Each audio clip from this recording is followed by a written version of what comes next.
మేడ్చల్లో 5 మండలాల లబ్ధిదారులకు నూతన రేషన్ కార్డులు, కళ్యాణ లక్ష్మి, షాదీ ముబారక్ చెక్కులను మంత్రి శ్రీధర్ బాబు అందించారు. ఇక రోజువర్గంలో 40,000 రేషన్ కార్డులు అందజేస్తామంటూ కూడా తెలిపారు. గత 10 ఏళ్లలో ఉన్నటువంటి బీఆర్ఎస్ ఒక్క రేషన్ కార్డు కూడా ఇవ్వలేదని ఆరోపించారు. నియోజకవర్గాలకు సంబంధించి పార్టీలకు అతీతంగా బీఆర్ఎస్, బీజేపీ అని లేకుండా అందరికీ సంక్షేమ పథకాలు అందేలా చూస్తున్నామని మంత్రి శ్రీధర్ బాబు తెలిపారు.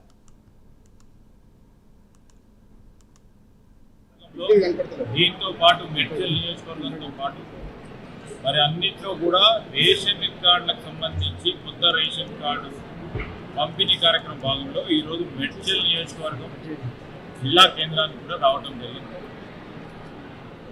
మరి మా సహచరులు గౌరవ ప్రభుత్వ చీఫ్ మినిస్టర్ మహేందర్ రెడ్డి గారితో పాటు సోదరులు మహేష్ యాదవ్ గారు, సుధీర్ రెడ్డి గారు అందరూ కూడా ఇక్కడికి వచ్చి ప్రధానంగా కాంగ్రెస్ పార్టీ ప్రజలకు ఇచ్చిన మరొక హామీ, అర్హులైన నిరుపేదలకి రేషన్ కార్డు తప్పకుండా ఇస్తామని చెప్పాం.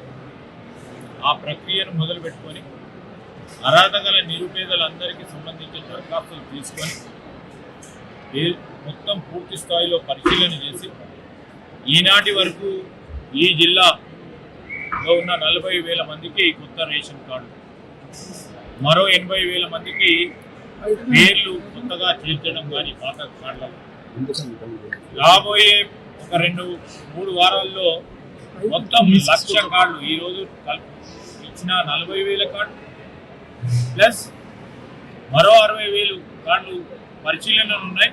వాటందరికీ కూడా ఈరోజు కొత్త రేషన్ కార్డు ఇచ్చే కార్యక్రమం మొదలుపెట్టినాం. ఇది ఒక పెద్ద పండుగ. ప్రతి మండలంలో కూడా పెద్ద ఎత్తున రేషన్ కార్డు ఇచ్చే కార్యక్రమం మంత్రులు, ఎమ్మెల్యేలతో కూడా పాల్గొని పేదలందరూ కూడా రేషన్ కార్డు ఇవ్వడం జరుగుతుంది.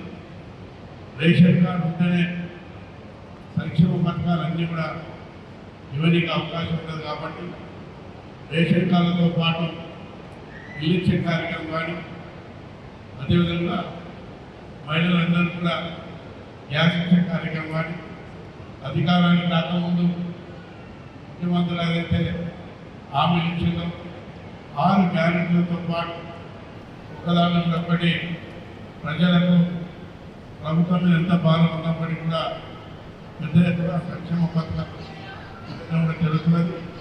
మెడిసిన్ నియోజకవర్గం చాలా పెద్దది. ఇక్కడ డబుల్ బెడ్రూమ్ ఇల్లు కానీ, అదేవిధంగా ఎవరైతే ఇల్లు లేని పేదవాళ్ళు